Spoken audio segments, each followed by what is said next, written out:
everyone. I'm Magda Grace, head of Prime Video Canada. We are thrilled to sponsor the It's a Sin Masterclass. I am proud to have Prime Video be the home of It's a Sin in Canada and couldn't be happier to have this creative achievement highlighted at the Banff Media Festival. I was moved by a personal story that Joanna Schneller of the Globe and Mail shared in her review for the series. She spoke about all the young men that simply disappeared at the time It's a Sin is set. It was an epidemic that no one spoke about. It is in this setting that this landmark series takes place. We are proud to celebrate Pride Month, and after this masterclass, we will make the session available for all to see and share on the festival's YouTube page. Thanks again, and please enjoy.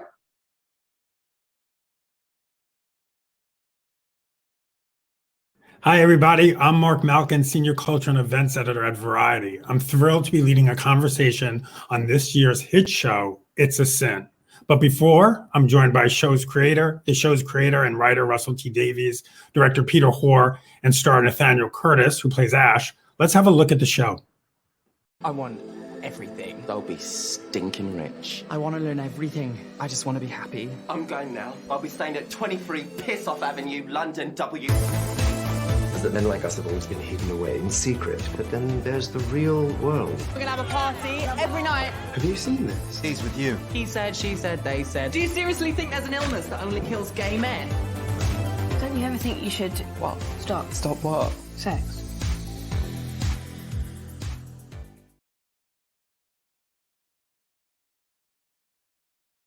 And we are back with the show's creator and writer, Russell T. Davies, director Peter HOAR, and star Nathaniel Curtis, who plays Ash.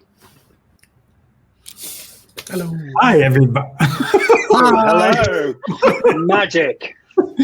I'm just laughing because I'm so excited to see Nathaniel. I changed because Peter made a comment about my shirt, so I changed because he made me self-conscious, and I'd like everyone to know that. How fast did you do that?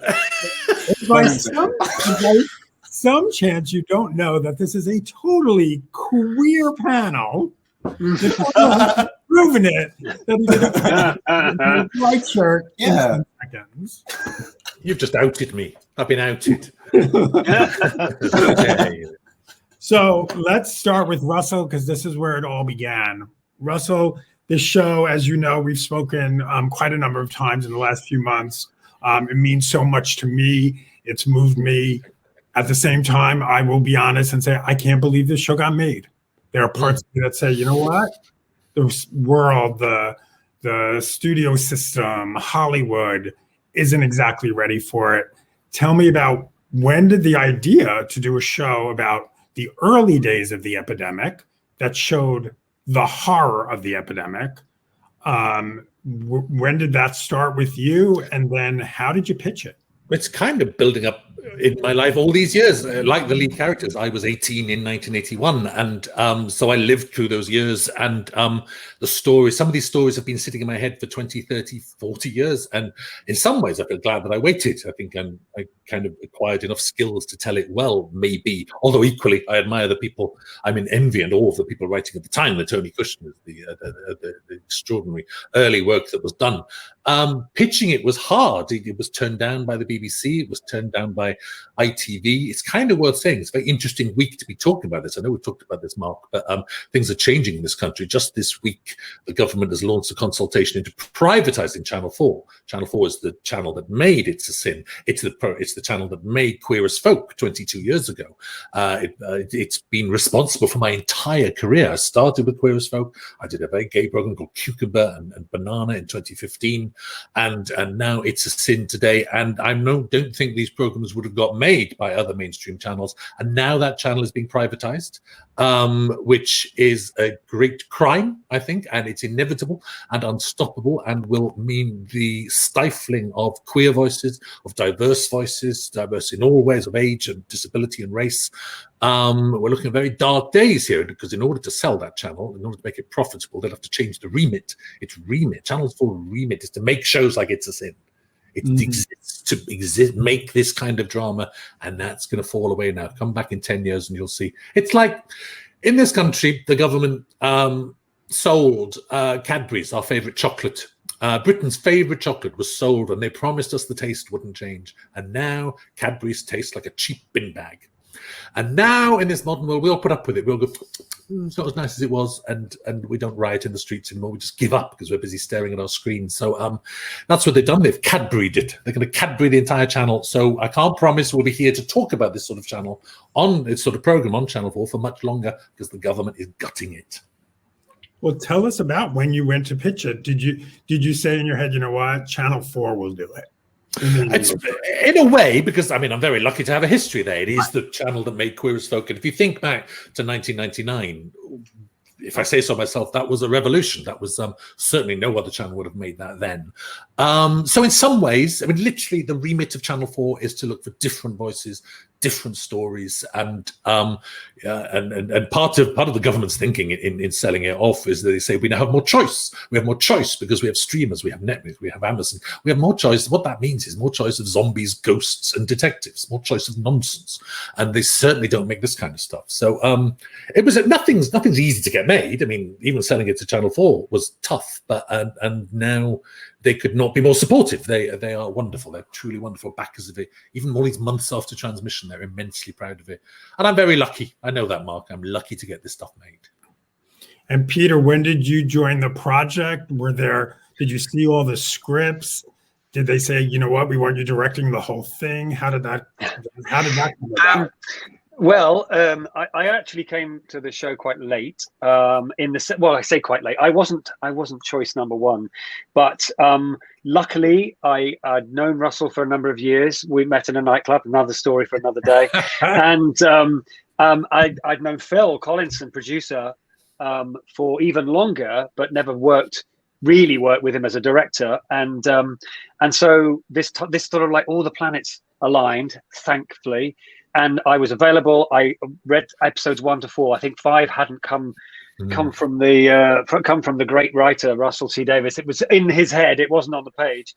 And I read all 4 and loved every second of it. I didn't also expect to laugh as much when I read the first episode. I didn't expect to feel that much joy in a drama about HIV/AIDS. So all of this was going around in my head. I go, what an opportunity! When I got there, they said, "Look, you haven't got much prep left. So if you want to do the first 2 episodes, that would be okay with us." And I got greedy and said, "No, can I do it all, please?" And Russell was thrilled immediately. And I was like, "Let's." And I think we started the next day, and we were off. It was. But they had already established a fantastic team. And a lot of casting was in place, including the wonderful Nathaniel, who was with us today. So I couldn't have been in better hands, really, with Nicola, of course, Nicola Schindler.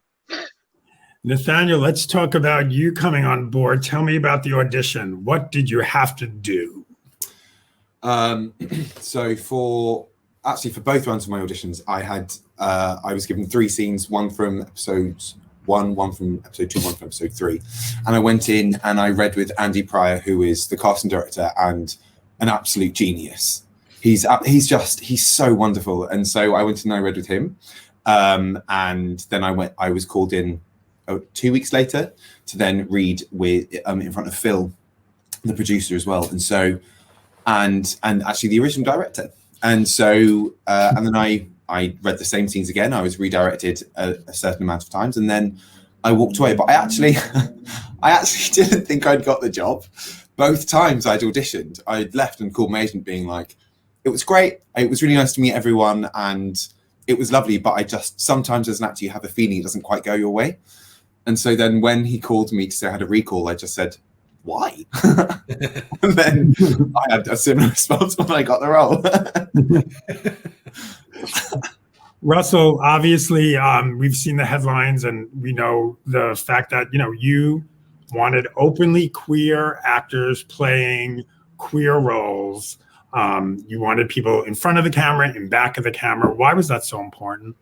I just think that's 2021 now. I mean, I have to say I'm not laying down rules for the entire industry, although I would.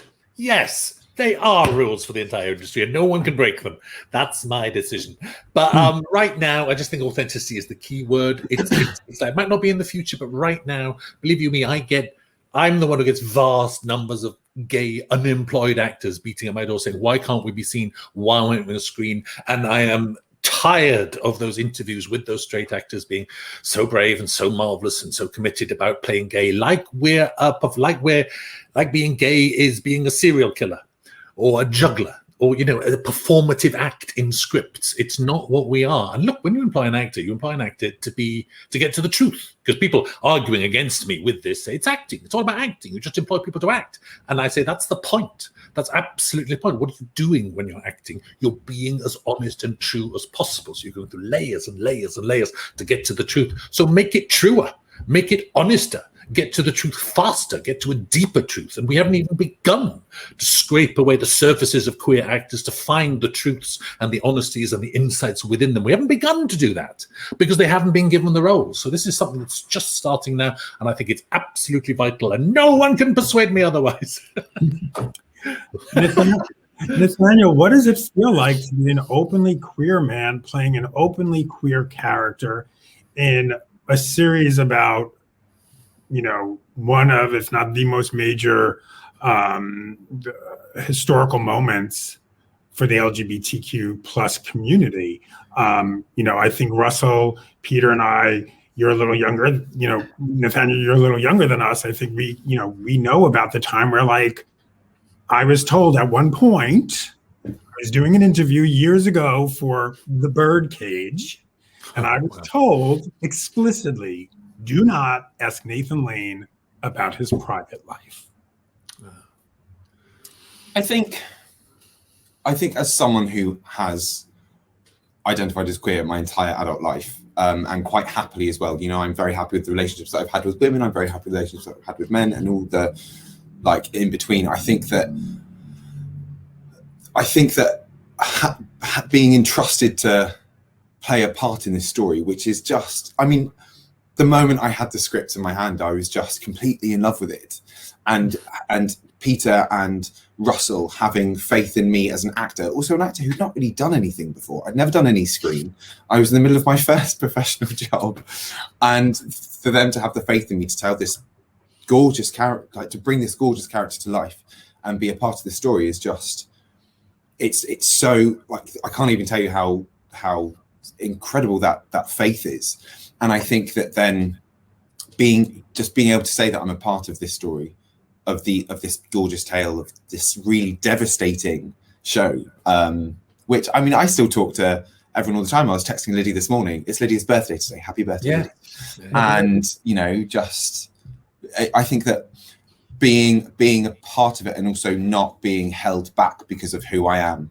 And I'm 6'5" and I'm half Indian and half English, and there are so many things that one sometimes as an actor, when you get into an audition, you're like, this might work against me, but actually having them all work for me was just really lovely.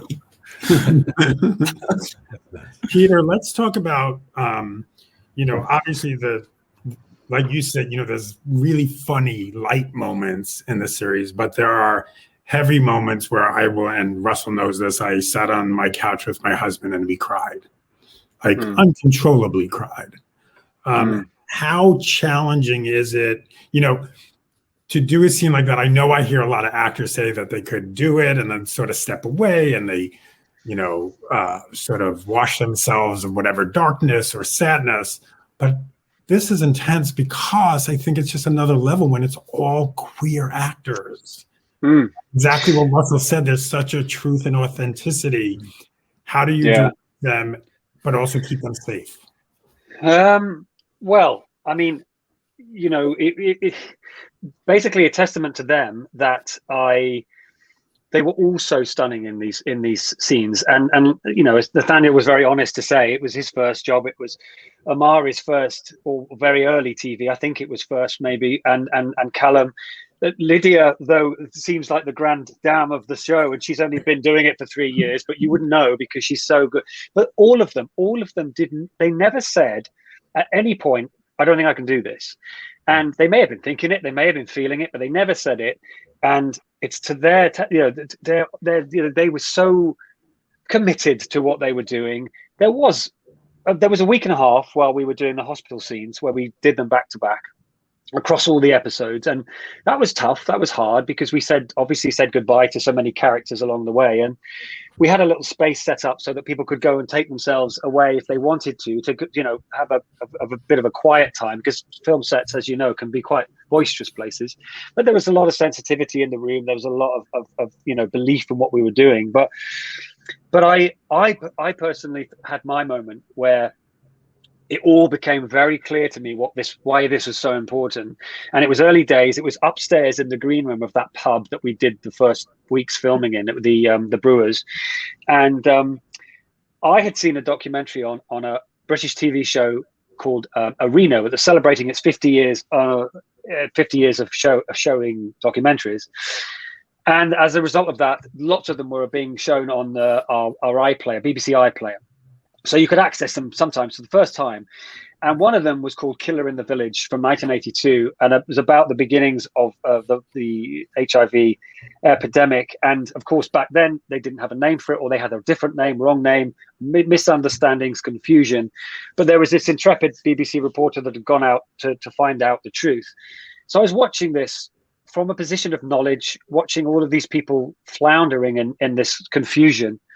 Young men all showing like some of the signs of it, the lesions and whatever, and going, well, I just don't know. My friend didn't have lesions and he's dead, and I've got these things. And then there's a clip of him playing a piano, and they explain who he is and what he does in Greenwich Village and whatever. And it's heartbreaking. It's absolutely heartbreaking because of the fact they didn't know what was to come. And I tried to tell my gang on that one day, I said, look, I've just found this documentary and I think it would be really useful for you to watch. From a position of being that naive is not the right word, but that sort of, unassuming about what was to come. We know so much now. Just put yourselves in their heads. And as I told them, I am now. I got so emotional because I'm looking at these faces of these 20-year-old men and going, it's you. These people in this documentary I'd watched only the night before.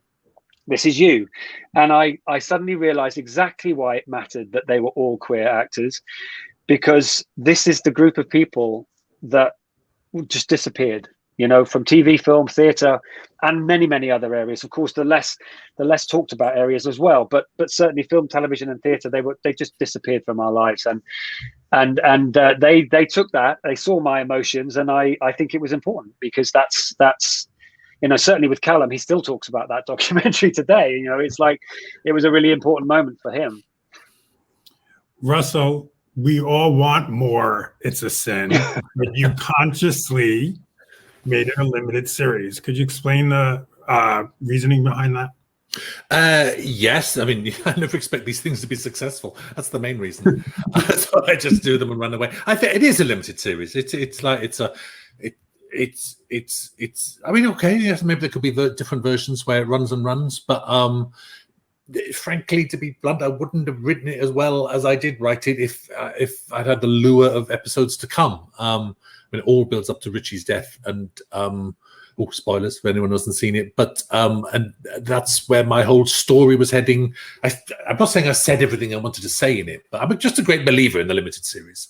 Apart from when I've worked on Doctor Who, that's the only long-running thing I've ever done, and Doctor Who is designed to be different every week, so that's always changing, and it's just where I fit in. I would my life would be a lot easier if I invented long runners. I could just sit back and relax a bit. As it is every year, I have to go, here's a new show, and sit there and sell it to people. But yeah, I think at the time, none of us would ever believe there was such an audience for a story about the AIDS epidemic. I mean, let's be honest, the success of this thing has astonished every single one of us. We knew we had absolute commitment, and I thought it was good. I thought we'd achieved all the standards, and I thought we'd said everything we wanted to say, but you still don't know that it's going to work. These things can still perish on the vine, and to have it being this successful has been the greatest joy of my life. Absolutely. It's been an amazing thing. And I say this, as Peter was saying about that documentary, we're all aware that we stand on the shoulders of giants, all those documentary makers, all those pieces of fiction that come before us, whether that's Angels in America or The Normal Heart, and also really all those charity workers. One of the strange things about it is that I find myself on a million screens when It's a Sin was transmitting. We all found ourselves on every chat show, every radio station, and generally prime time. And I would sit there thinking, gosh, I'm in the seat of those activists who've been trying to raise money for charity and trying to raise awareness of HIV for 40 years. So it was a great responsibility. And I almost felt awkward about it because I thought I'm the wrong person in this chair. But I think, and again, another thing about a totally queer cast is that everyone was an activist at heart. And they don't have to do that as an actor. You do not have to stand up and promote the cause that your program is about. You really don't. And everyone did. Every single person in that cast stood up and did the interviews and discussed the statistics and the facts and the tragedies. And I could not be more proud of them, not just as actors, but as human beings. Great bunch of people. Nathaniel, talk about what Russell just said about, feeling a responsibility, becoming or being an activist by just being a part of the show. I think I went into this show, I mean, as Russell and as Peter, like as we've all said, nobody expected the response. It has been truly insane. And I think that knowing us, like us all as actors, but also knowing us all as people, I think it was never an active decision. It was just that it's something that is right. It is something that should be said. And I think that in just agreeing to audition for the show, it was something that we'd kind of accidentally just signed on for, but it never clicked in my mind that I was like, oh, okay, I should say this, I should do that. We all want to promote, the right thing. And having made this show, someone who wasn't around in the 80s, having Peter explain to us about the importance of The Killer in the Village, and having Russell tell us his stories. In our first week, we had a couple of days of rehearsal. And the amount of stories that we heard, it was absolutely, it was made so clear to us how important the show was, not just to audiences now, but to audiences then who haven't been able to tell their story, hear their story, see their story. And so it's just, I don't even know how to say it. It's just what it is. We're always going to talk about it. We want to make a difference. I think we don't just want to sit back and just, I mean, as someone who is, yes, just an actor, I don't want to be just an actor. I want to be able to speak for those, for those who need a voice sometimes. And I will not always get it right, but I will always do my best, Peter, let's talk about something. Let's talk about one thing that didn't make it into this series. Is there a scene that had to be cut that you were like, no, but it's a limited series? Oh, goodness. Well, Russell writes a lot. And one of the things at first, and don't get me wrong, I was grateful for every single syllable, but I at times thought, oh, how are we going to get this all in? How are we going to, because it's all valid. There's no slack, right? He has precision, the precision in the script. You'd think, there's nothing you don't really want. Sometimes you read scripts and it's like, oh, that's going to hit the floor the minute we get into the edit. But this was never the case. And I do remember thinking, how are we going to get it all in? But actually, again, what Russell likes and what worked for the show and how the sort of drive of it all is it was fast. It was like their lives, and like you asked about how 5 episodes, should there be any more? Well, it was fast and furious, and it was over in a flash. And it was like, that felt like the most fitting tribute, because they all lived that way. And yes, there was a lot of things. Basically, to answer your question, I don't think we lost anything that would dramatically change the way that the show came across. We managed to get it all in. We averagely shot about 60 minutes per episode for a 42-minute duration, and you'd go, well, that's 18 minutes you lost, but it wasn't, because we'd cut a few lines, we'd speed things up, we'd interlace stuff, that whatever we could really to tell the story in all of its glory, because it's all there. And he always said to me, Russell, he said, oh, we'll get it in, and he was always right, because we did. And he's done this long enough to know that. So yeah, and so honestly, no, there probably is, he might remember, but there probably is a scene, but I don't. There are things that I regret not quite getting in. There was a little conversation from one of the nurses, and we had the conversation, but it wasn't as broad on screen. And it's where she explained that yes, there are a lot of lesbian nurses in there because they're the only ones that would touch them. You know, literally no one else in the entire hospital would come upstairs and help these guys because they were too scared. And I don't blame them for that, but that's how they felt. They were too scared. But the lesbian and the gay doctors would all come up and do their bit for free. Well, as in they'd work long hours to help out. And it's one line, and that's the only thing I think about. I wish we could have kept that extra little moment in, but always it was about keeping the time. Yeah. Russell, did you have, like Peter said, you write a lot, or was there a lot of writing over on the side that you now say, you know, I wish I maybe should have kept that in a draft? Oh, no, to be honest, it's funny. It's exactly that line for me, Peter, the lesbian nurse defending her position. And then we all got criticized for having no lesbian nurses. It's like, that was the line. One line doesn't exactly answer it, I know. But it was a nice moment with a lovely actor, Ashley. Really nicely done. But that episode was already 2 minutes over long. We had to beg an extra 2 minutes off Channel 4, which they gave us. Thank you, Channel 4, the channel they were about to sell off by the Conservative government. And so, yeah, but to be honest, it's like, no, if it's got to be on screen, I'll make it on screen. They are very compact scripts. It's like what I said to Peter, you know, you had those conversations at the start of every production saying, what is this? What do you want it to be like? What does it look like? And I always sit down with directors saying, just shoot it all. That's my advice to them. Shoot it all, then it's going to work. And it's true. It's like, I've written it to work. And then that's underselling, of course, because then Peter comes in and there's so much atmosphere in it. I think it's so beautifully directed. I think it's amazing how, like, 2 weeks into transmission, certain scenes began to look like classic scenes. I was going, oh, that classic scene where this happened. Oh, I love that scene. Like, as though I'd been watching it for years. There's a depth and a history to it, a texture that is really quite extraordinary. That's Peter. David Katznelson was our TOP. He's a beautiful man, isn't he? Beautiful, gentle, lovely. I used to swear, there's that episode 1 ends on a Sunday morning in the flat, and the light is coming through the windows and the cigarette smoke in the air, and I swear you could date that Sunday morning. I think David Katznelson is so precise, you could say that's September the 17th, 1981. It's so beautifully done. Wonderful. Yeah. Nathaniel, like you said, this was your first time on screen. What was the most challenging part of making your debut? I think the first couple of days I fell over the camera a couple of times. And actually David Katznelson and Dan, the cameraman, and everyone, they were so lovely.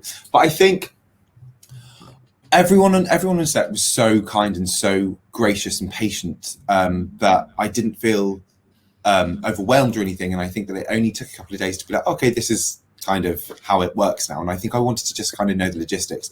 But I think for myself, as a performer, I think the most difficult things were the scenes where I had to get upset and pour all of my emotion into that, especially the scene in the corridor in episode 5, which just wiped me out. But I'm very, very proud of it. And I think also, like, the nudity, I think, was it was a bit scary at first, but again, the most amazing people. Ollie is a dream, and then we had intimacy coordinators who were just the most beautiful people. And I think it was just the adjustment of everything, because I'd only done some stage work before, so it was just figuring out the differences, which obviously sounds really silly, but actually I think that was probably it for me. Russell, talk about the casting of Ollie Alexander. This is someone obviously who has a name. People know who he is, obviously openly queer. Was it a conscious decision to have someone that people knew already, or some people would say, oh, go with a newcomer so there's no added, history or baggage? Yeah, I think Ollie counts as both. I think he's both very famous in certain spheres and counts as a newcomer. I just want to say, Nathaniel, that scene of you crying in the corridor is actually the moment I find saddest in the entire series. I think you're absolutely marvelous in that scene. And do you know what? I sit and watch that scene and I think, what makes me sad is I sit there and think, 10 years' time, he'll have another boyfriend and he'll hardly remember this. And that breaks my heart, actually. Anyway, but Ollie was, yes, a very famous boy in certain spheres, in the music sphere and in Britain. And he, just before we met him. He'd done a speech at Glastonbury. If you know the Glastonbury Festival, you can look it up. It's online. Was as leading his band years and years, he makes a speech to 100,000 people about being queer and gay, and it's a revolutionary speech. It's a gorgeous moment. So you'd watch that and think, that's an extraordinary human being. So we did kind of single him out, but we did audition him. You know, we're not going to risk a show on someone unknown. So he came in for a proper audition. And was obviously hungry for it the moment he walked in. I've got to say, that audition could have lasted 10 seconds. He started to speak, and I just went, oh, that's it. I was reading in with him. I was the person doing the lines. And I had a hard time concentrating on my own dialogue because I was just thinking, that's it. We've got him. That's it. It's that simple. And, normally in auditions, you know this and that. You make people do things twice, at least twice. We didn't. We just did it once. Because we just went, oh, thanks then, bye-bye. And of course, you're not allowed to say on the spot. Agents and bosses, executives wouldn't let you say on the spot, please have this part. So he walked away down the corridor, and I was dying to run after him, going, you've got the part! Like that, because he's got a pop career as well. So we just sat in his office after he'd gone thinking, oh, please don't have a tour of Japan. Please be free.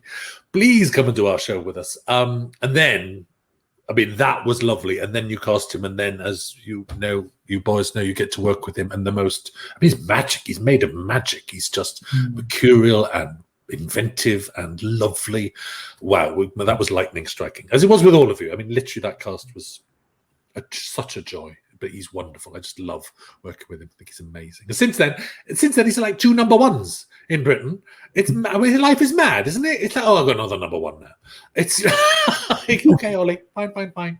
And he's duetting on the title song with Elton John. With Elton John. And he'll still reply to a text. That's a miracle. He will. It's like, Elton or Ollie?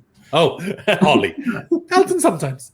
Elton John was amazing. All the cast got phoned up by Elton John, who, as a man, has raised billions, $500 million for AIDS research, and so to get his approval, I mean, it's lovely because he's a star and he's famous and he's brilliant. But actually, what that man and his husband David Furnish have done for HIV and AIDS is landmark work. So to get that kind of seal of approval meant everything. Amazing. So let's take some questions from the audience. I'm going to go to Lena. Sorry if I pronounce your name incorrectly. Let's just say Lena. Why was it so vital to show LGBTQ joy and exuberance and laughter early on in the episodes, and not just the trauma and sorrow of the AIDS epidemic throughout? Well, you kind of answered the question yourself.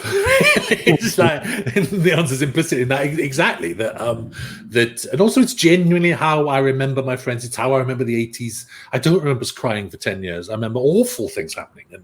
And I have a friend called Jill, fictional Jill, is based on, she did far more work than me in hospitals and holding the hands of the dying. And yeah, the funny stories she's got, the anecdotes of the people. I mean, these were young men. They were brilliant. They were funny. They were hilarious. And that's what you want to remember. That's how we remember them now. So I thought it was very important to get that on screen and not just make it a kind of misery memoir, because they punched me. They come back from the grave and punch me if they thought I was remembering them in floods of tears and sadness and misery. And there's an anger to it. And of course there's sad bits in it, but I had to capture the joy because that's what those boys were like. Simple as that. Peter, what was the most joyful scene, directing scene? For me, anytime I see a show like this or Veneno, or even going back to Longtime Companion, for me, the scenes of dancing. Yeah. Dancing, because yes, as gay men, as queer men, where did we get our freedom in those clubs? Well, absolutely. We did. We recreated Heaven in Manchester in a very quite modern archway club, but it didn't matter really, because I was worried. I kept obsessed by the fact that it was too new and too modern and the lights and whatever. But I'd forgotten that when you're in a nightclub, you can't see anything, and all you really get is the impression of lighting. And we had this incredible, mock-up of the original Heaven neon. Which we had to fight for because it wasn't cheap, but it was stunning. And the boys that came and did their dancing, Ian Fulcher, who has to have a mention as well. He hasn't been mentioned yet.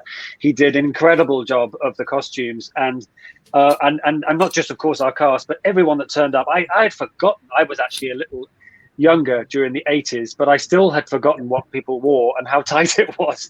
And it was just like, but it was just great because this was a gang of, I think we'd attempted to get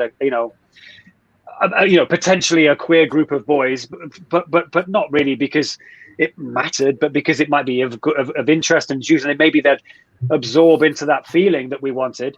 I don't know where they all came from or who they all were, but they really put their hearts and souls into it. And this is just a background. This is a background of 300 people. And we played the music and they got into it. Of course, I had the 80s to fall back on with music, so I was very grateful to that. But it was just a joy to watch. That and the home parties, which I just walked into that set and I thought, I've been to this party. I think I woke up over there and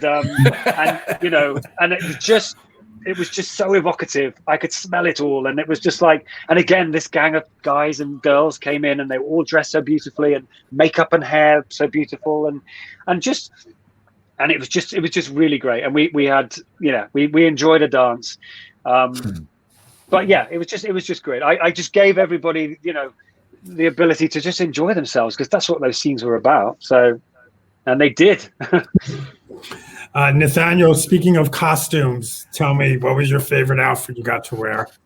Okay, there is, and I can't remember which episode it's in, but there is a long-sleeved red top with like a maroon with these gorgeous black silk trousers, which were high-waisted. And as someone who is very tall, I'd never thought about investing in high-waisted trousers, but it was it was comfortable. I felt sexy. That was my I mean, I loved all of the costumes, but that was the one costume I put it on. I was like, I'm home. So what you're saying is you're wearing the silk trousers right now? Yes, I wish I didn't get to keep any of the costumes. I'm so sad. Another question from the audience. Brian Boudreau writes, question for everyone. What is the future for authentic queer stories in the mainstream? How can we fight for it? Seeing a kiss for a millisecond so they can cut it out in quote unquote less accepting territories does not count. I think we can all agree. Yeah, I kind of think there's things are quite healthy. I think it's a movie problem. We're watching movies where there's a quick gay hug in a Star Wars film that could be cut out. I mean, on television, my God, I was watching season 4 of Elite on Netflix last night, which has possibly too much gay sex. I'm going, enough. That's, although it's very, very, I'm not really saying stop. It's a great show, but television's always been ahead of the cinema, vastly, decades ahead of the cinema in that sense, and I'm very proud of it. Nonetheless, it is a source of worry. I'm coming back to where I started, which is the vanguard of queer and diverse storytelling in Britain is Channel 4, a channel that the government is now selling off. They're partly selling it off because the channel has been critical of the Tory government. That's exactly what a channel should do in a healthy democracy. I mean, goodness knows our government's got a majority of 80, so the channel isn't exactly succeeding at chipping away at it. But it's like, if a channel's critical of the government, that's an excellent channel and should be left alone to keep saying whatever it wants. So I fear, as the big streamers take over, I've always had a problem with Disney's gay material, as in all those Marvel empires, all those Star Wars films, all those huge, big, especially the movie monoliths.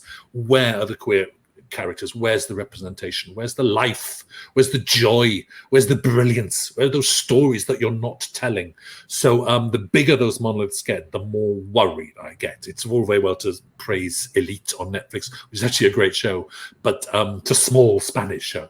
You can't exactly say that's leading the world and burning down the forest. So it's a worry. Yeah, the more things conglomerate, the more they settle into the big lions that the Channel 4 will be thrown into that lion's den and gone, then we need to worry and fight for this form of storytelling more than ever. Nathaniel, one of the other things that stands out about It's a Sin is it's a cast that's diverse, that you see faces of color, you see men of color, women of color, all different colors.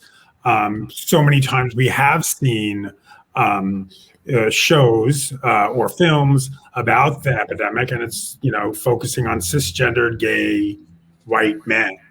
How great was it walking on set and seeing that diversity? It was incredible. It was just, to feel so accepted and to feel so seen, especially, and this is something that I have mentioned before, that I never really saw myself represented on screen, not really before. And I think that, yes, I am half Indian and I'm half English, but also I'm very tall and I'm queer, and I'm not like, I never saw an Indian queer man portrayed in the way that had been written for me before. Not really. I mean, but when you do, it is rare. And actually, what's really beautiful about the response of the show is that there have been so many people that have written to me saying, I've not seen that before in an Indian character, and it's amazing, and like thanking me for it. But I just think, like, thank Russell, thank Peter, thank Andy, thank all these people who know exactly what they're doing. And I think because they were all so specific in what they wanted to see, it then brings forward the opportunities to see more. And I think that we have to keep going this diversity with not diversity for diversity's sake, actually thinking, you know, it's not just thinking, oh, we need to put in an Indian character because we need to fill out this cultural quota. No, put in an Indian character because there's so much history there. It's exciting. There's so much that you can say, which you see in episode 1 with Ash and Richie's first, proper conversation.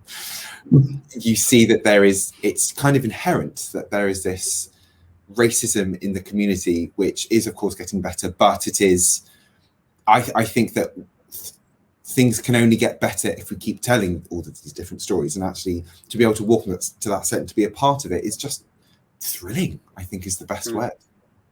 That is a beautiful note to end on, because we are running out of time, and it says so much, because you're talking about the present and the future, which is awesome. So thanks so much for joining us. A reminder that you can catch this and any of the other BAMF sessions anytime on the BAMF On Demand platform. Thank you, everybody.